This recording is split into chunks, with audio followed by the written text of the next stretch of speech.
gosto o paper escrito que Vossa Excelência trouxe para a sessão. Eu convido agora para se manifestar, em nome da Associação Interreligiosa de Educação e Cultura, o professor de Filosofia Eloy Correia dos Santos.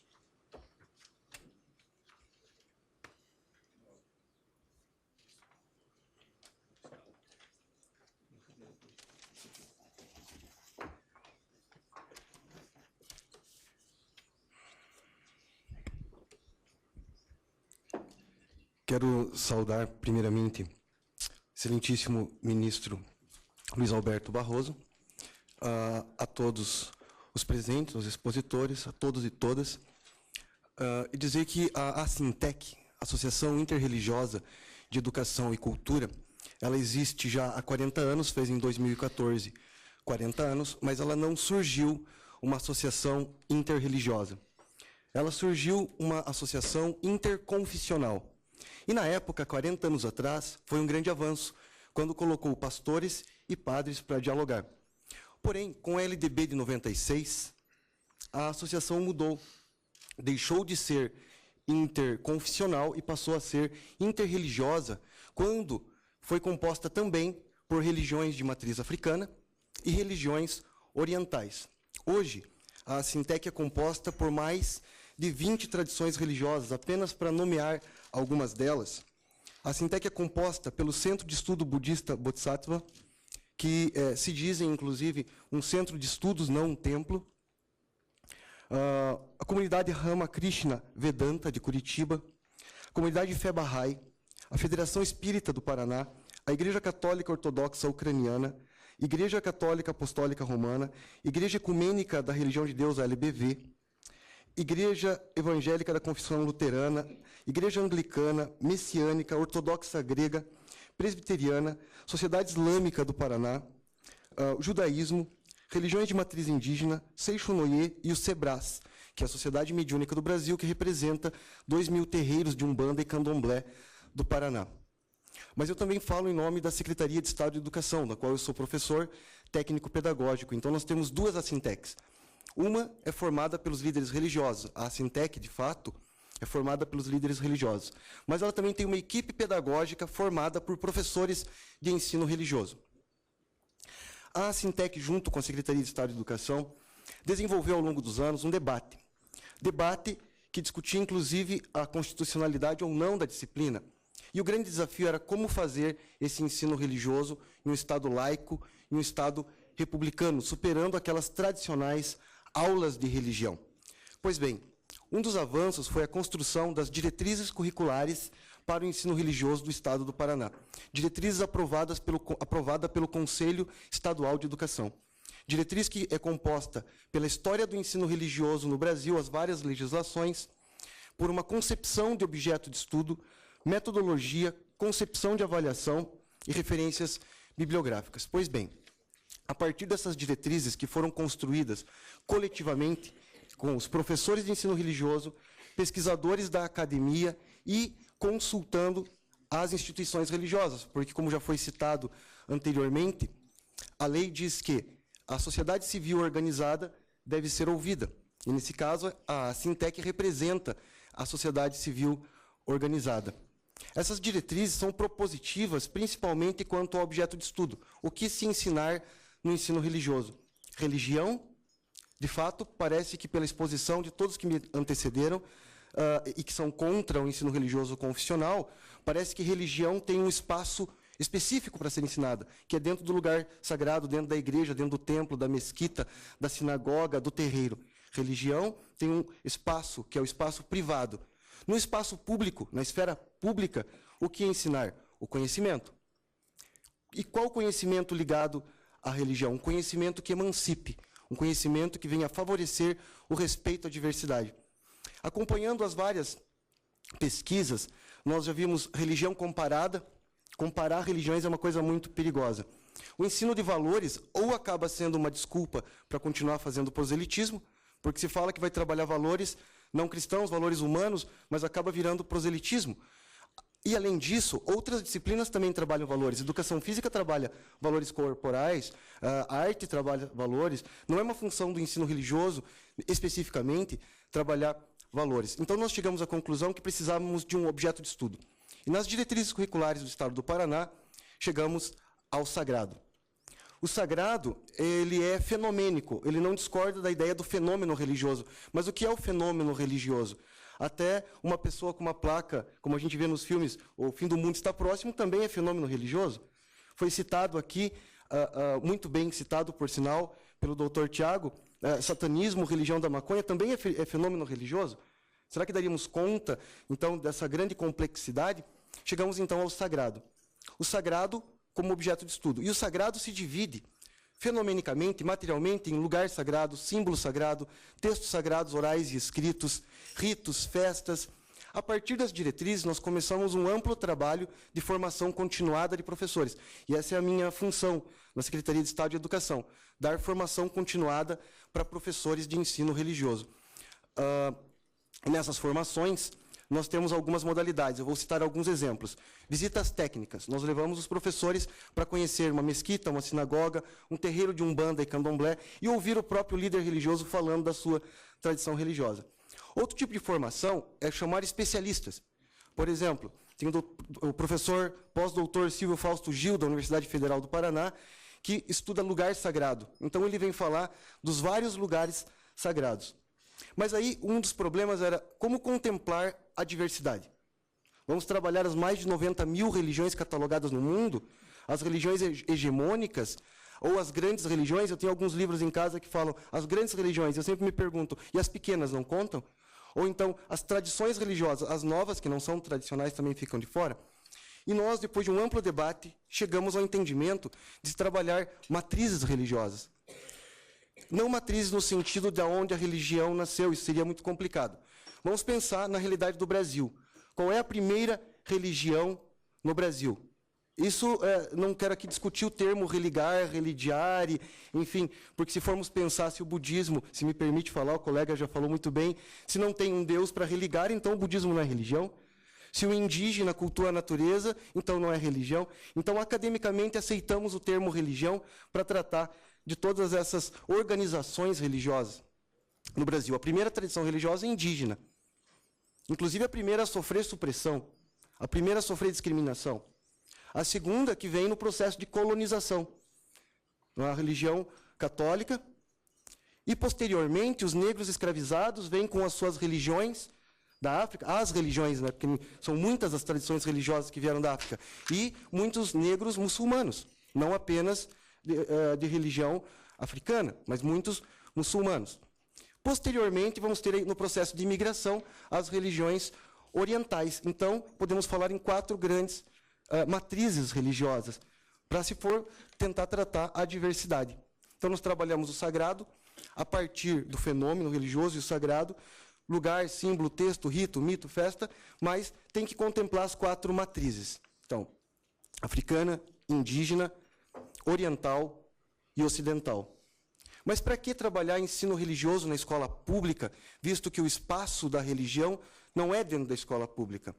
Poderíamos aqui levantar várias hipóteses, várias teses, mas a principal delas.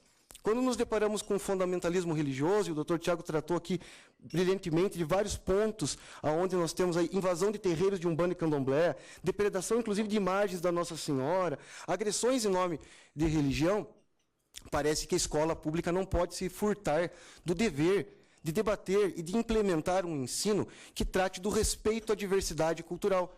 E aí a LDB está muito clara no seu artigo 33, quando ela diz: proibido toda e qualquer forma de proselitismo. Aliás, a palavra é vedado, toda e qualquer forma de proselitismo. Parece, então, já estar claro que o ensino confissional fere não só a Constituição, como também fere a LDB. Então, já anunciando a nossa posição no Estado do Paraná e da Assintec é contra o ensino confissional. Então, uma associação que representa mais de 20 tradições religiosas é contra o ensino confissional. Por outro lado, é a favor de um ensino plural que venha, como diz a LDB, fomentar o respeito à diversidade cultural. Será que nós respeitamos aquilo que não conhecemos? Se eu não conheço a religião do outro, será que eu respeito a religião do outro? Então, o conhecimento emancipa, o conhecimento faz com que nós superemos os nossos preconceitos. Do ponto de vista da formação do professor, qual professor vai ministrar esse ensino? Discutimos muito com a academia, seriam teólogos? Não, o teólogo sempre é confessional, ainda que a academia, ainda que muitas faculdades de teologia trabalhem esse aspecto plural, é sempre do ponto de vista de uma determinada tradição. Ainda que aberto, a gente sabe que a teologia está cada vez mais buscando essa coisa da diversidade, mas a teologia nos parece que também não seria a formação específica para esse professor. Ciência da religião, são muito novas ainda a faculdade, mas nós esperamos que a ciência da religião dê conta. Então, o nosso entendimento, isso inclusive está numa resolução estadual que diz quais são os professores que devem ministrar a disciplina de ensino religioso. Está aprovado pelo Conselho Estadual de Educação. São professores das áreas das humanas, filosofia, sociologia, história, português. E esses professores das áreas das humanas já possuem uma formação para isso, porque eles não vão trabalhar a fé. De acordo com o conselheiro estadual, inclusive padre, fé, o espaço da fé é dentro da igreja. Na escola, deve ser apenas, então, a religião enquanto objeto do conhecimento. Nós temos um problema muito prático, como já foi citado aqui. Está na lei o ensino religioso. O debate não é, nesse momento, manter ou tirar o ensino religioso, e sim a constitucionalidade de uma disciplina ser confessional, interconfessional ou não confessional. Pois bem, parece que o único caminho é uma disciplina não confessional. E aí, como fazer uma disciplina não confessional sem fazer proselitismo? É claro que não com representantes das tradições religiosas. Mas eu vou ter que tocar num outro assunto ainda polêmico. Nós falamos do ensino religioso, da liberdade religiosa. Mas o que impede que um professor de biologia, nas suas convicções de fé, não trabalhar evolucionismo e trabalhar criacionismo? Ele não estaria também ferindo a lei? Quando se nega a trabalhar o evolucionismo? Um professor de história que se nega a trabalhar a Idade Média, porque vai ferir a sua fé. Uma vez me disseram para não dizer mais Idade das Trevas. E eu falei, então não podemos mais chamar de iluminismo. O período que veio depois, o que iluminamos, se não foi, então? A escola pública, com ou sem ensino religioso, vai ter que continuar tratando o assunto religião. Porque foi falado aqui que não faz parte da formação básica do cidadão.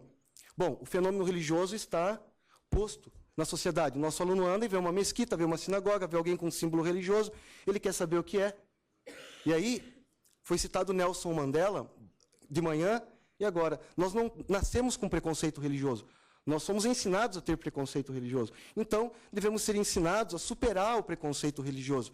E como que ensinamos isso? Bom, parece que o espaço privilegiado é a disciplina de ensino religioso. Quando falamos das religiões de matriz africana e indígena, inclusive, só queria fazer uma correção, professor, eu sou doutorando, eu estou ainda desenvolvendo, estou para defender a minha tese sobre xamanismo guarani, que é da minha região do sul, né, os guaranis. Falamos em religiões de matriz africana e muita gente fala religião de negro. Não, a religião é de matriz africana, os negros brasileiros escolhem a religião que eles bem quiserem. Você vai no terreiro de Candomblé e Umbanda, muitos pais de santo, mãe de santa são brancos. Rio Grande do Sul, que tem o maior número de terreiros no Brasil, né, que alguém poderia pensar que é na Bahia ou em outro lugar, no Rio Grande do Sul, muitos pais de santo são brancos. Da mesma forma, os índios continuam sendo cristianizados à força. Eles vão dizer, não, mas o índio não é obrigado, mas se ele não se cristianiza, se ele não vai para a igreja, ele não ganha cesta básica, não ganha o remédio, então ele continua sendo convertido, o indígena. Mas há um fenômeno xamânico moderno em que muitas pessoas não nascidas em aldeias, em tribos, procuram o xamanismo guarani, procuram a religião indígena. Então, só para salientar que Candomblé e Umbanda, as religiões de matriz africana, têm essa origem, mas não é religião de negro, como muitas vezes é colocado. E eu preparei uma fala baseada num artigo que eu escrevi para uma revista científica da área, mas vendo a fala dos colegas que me antecederam, citando muitas leis, inclusive quero parabenizar todos, citando leis, códigos, eu rascunhei à mão uma outra fala, até um pouco mais espontânea, para não ser repetitivo. Mas dos pontos que eu marquei para falar, um dos que eu quero aqui salientar, sobre a questão de que a Sintec ela tem um convênio com o Estado, mas não é um convênio onde fere a lei no sentido de se aliar a uma determinada religião. A Sintec é uma entidade consultiva. O Estado consulta, na definição dos seus conteúdos, as tradições religiosas. E a formação dada é pelo Estado. Então, o Estado não nega seu dever da formação para os professores. Eu também trouxe uma apresentação sobre laicidade, ensino religioso, mas muito aqui foi falado sobre laicidade e ensino religioso. Apenas para frisar, a palavra laicidade vem do grego, laon, povo, todo e qualquer povo. E eu não vejo distinção entre laico, laicismo e laicidade. É uma palavra que quer dizer que um Estado republicano democrático é de todo o povo, do que tem religião e do que não tem religião, inclusive. E eu penso que o filho de um ateu, de alguém que não tem religião, ou que é de uma religião menos conhecida, também vai estar crescendo no seu conhecimento, aprendendo sobre a religião do outro. O que nós não podemos é fazer proselitismo. E não há diferença entre confessional e proselitismo. Também não podemos cair aqui num erro semântico. Guilherme de Ockham, que por sinal era frei franciscano, dizia: não multipliquemos os entes. Ficamos dividindo laicidade, laicismo, laico como coisa diferente, sendo que é uma coisa só, é único radical. Ou então, confessional, proselitista, interconfessional, querem dizer a mesma coisa, que é converter o outro, que é como foi até citado aqui, salvar almas, né? Pescar almas. Com o meu tempo já esgotado, eu quero parabenizar a iniciativa, dizer que a Secretaria de Educação do Paraná e a Sintec estão sempre à disposição. Eu mandei por correio um livro didático, até falar para a professora doutora Diniz, que talvez esse material é muito recente, foi publicado no final do ano, ela ainda não conheça, mas trata candomblé, umbanda, budismo, hinduísmo, cristianismo. Também mandamos um DVD, as diretrizes curriculares. E, para encerrar, apenas invocar a fala de um controverso iluminista sobre essa questão do nosso debate público, sobre o tema do ensino religioso, o Voltaire. Eu posso não concordar com uma palavra do que você está dizendo, mas morreria pelo teu direito de dizê-la. O que nós não podemos é silenciar as vozes minoritárias, silenciar a voz do outro que tem ou que não tem religião. E qual é a função da escola pública? Formar para o vestibular, formar para o mercado de trabalho? Bom, formar cidadão também. E me parece que o cidadão que não respeita a religião do outro não está plenamente sendo um cidadão. Obrigado. Muito obrigado, doutor Eloy Corrêa dos Santos. Nós vamos fazer um breve intervalo de 10 minutos de relógio e retomamos.